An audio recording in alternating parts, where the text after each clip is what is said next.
Kawan-kawan sekalian, banyak yang bertanya, dari mana sebetulnya modal awal atau pendanaan utama koperasi desa Merah Putih ini atau koperasi kelurahan Merah Putih ini? Apakah murni dari APBN atau ada sumber lain? Jawabannya adalah sumber pendanaan utama KDMP itu bukanlah dana hibah atau gratis dari APBN, melainkan berasal dari pinjaman komersial perbankan, khususnya yang ada pada bank milik negara atau yang dikatakan dengan himbara. Pemerintah melalui aturan seperti Peraturan Menteri Keuangan Nomor 49 Tahun 2025 itu memfasilitasi skema pinjaman ini, di mana setiap koperasi atau koperasi desa Merah Putih dan kelurahan Merah Putih ditargetkan bisa memperoleh plafon hingga miliaran rupiah. Dan koperasi wajib dikembalikan dengan mekanisme cicilan. Jika modalnya dari bank, lalu apa peran spesifik dari Peraturan Menteri Desa ini? Atau Peraturan Menteri Desa Nomor 10 Tahun 2005? Bukankah itu hanya mengatur mekanisme di tingkat desa? Peraturan Menteri Desa Nomor 10 Tahun 2005 adalah kunci legalitas dan governance pada tingkat desa. Fungsinya adalah memastikan pinjaman komersial dari bank tersebut sah secara administrasi. Yang pertama, adanya persetujuan kepala desa. Jadi, pinjaman hanya dapat diajukan kepada bank himbara atau koperasi mengajukan kepada bank himbara setelah mendapatkan persetujuan tertulis dari kepala desa. Yang kedua, ini merupakan keputusan musyawarah desa.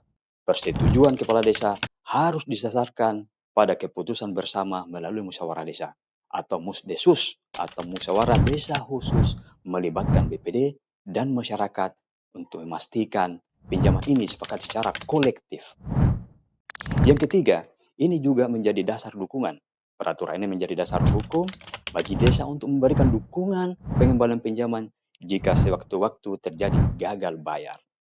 Jadi semacam intercept ketika koperasi Merah Putih gagal membayar. Kawan-kawan sekalian, selanjutnya, bagaimana dengan mekanisme dukungan dana desa maksimal 30%? Dana desa bukanlah agunan, bukanlah jaminan utama. Pinjaman koperasi desa Merah Putih bersifat komersil dan ditanggung oleh koperasi itu sendiri. Skema 30% adalah dukungan pengembalian pinjaman yang diatur oleh pemerintah desa dan hanya digunakan dalam kondisi tertentu.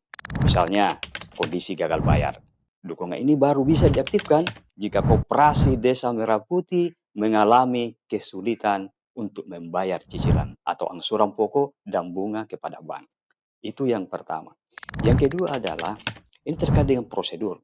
Penggunaannya harus melalui keputusan musyawarah desa. Kemudian dicatat dalam APBDes.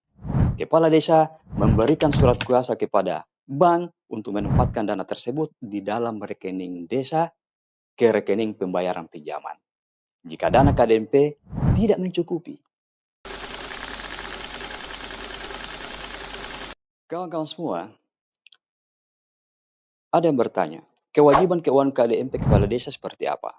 Nah, perlu kami sampaikan di sini juga bahwa selain mengembalikan pinjaman kepada bank, yang menjadi kewajiban dari Koperasi Desa Merah Putih kepada pemerintah desa adalah memberikan timbal balik atas dukungan yang diberikan oleh desa tersebut. Imbal jasa kepada pemerintah desa. Ketentuannya seperti apa? Ketentuannya adalah minimal 20% dari keuntungan bersih dari usaha Koperasi Desa Merah Putih. Jadi, sebesar 20%. Nah, imbal jasa ini harus diserahkan kepada pemerintah desa, kemudian dicatat dalam APBDes sebagai pendapatan asli desa. Jadi ada semacam PAD desa. Dan penggunaannya diputuskan melalui musyawarah desa untuk kepentingan pembangunan dan pemberdayaan masyarakat.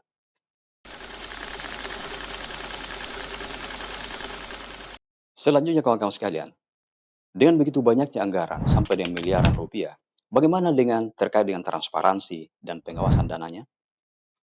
Kawan-kawan sekalian, di dalam Peraturan Menteri Desa Nomor 10 Tahun 2005 dan aturan terkait menekankan perlunya adanya transparansi pengawasan. Nah, kewajiban ini diatur antara lain yang pertama, pelaporan dari Koperasi Desa Merah Putih sendiri, di mana pengurus harus wajib menyusun dan menyampaikan laporan kegiatan usaha dan keuangan siapa. Kedua, dalam Peraturan Menteri Desa juga ini Nomor 10 Tahun 2005 dikatakan bahwa Kepala Desa bersama BPD melakukan evaluasi kinerja terhadap pengelolaan koperasi yang ada di desa. Yang ketiga adalah musyawarah anggota. Koperasi wajib menyelenggarakan rapat anggota tahunan yang transparan. Dan keempat adalah secara eksternal atau secara lebih luas, pengawasan juga melibatkan institusi seperti Badan Pengawas Keuangan dan Pembangunan atau BPKP, Inspektorat Daerah, dan satuan tugas yang dibentuk oleh pemerintah. Kawan-kawan sekalian, demikianlah hasil teropong Pak Banua hari ini terkait dengan Koperasi Desa Merah Putih. Wassalamualaikum warahmatullahi wabarakatuh.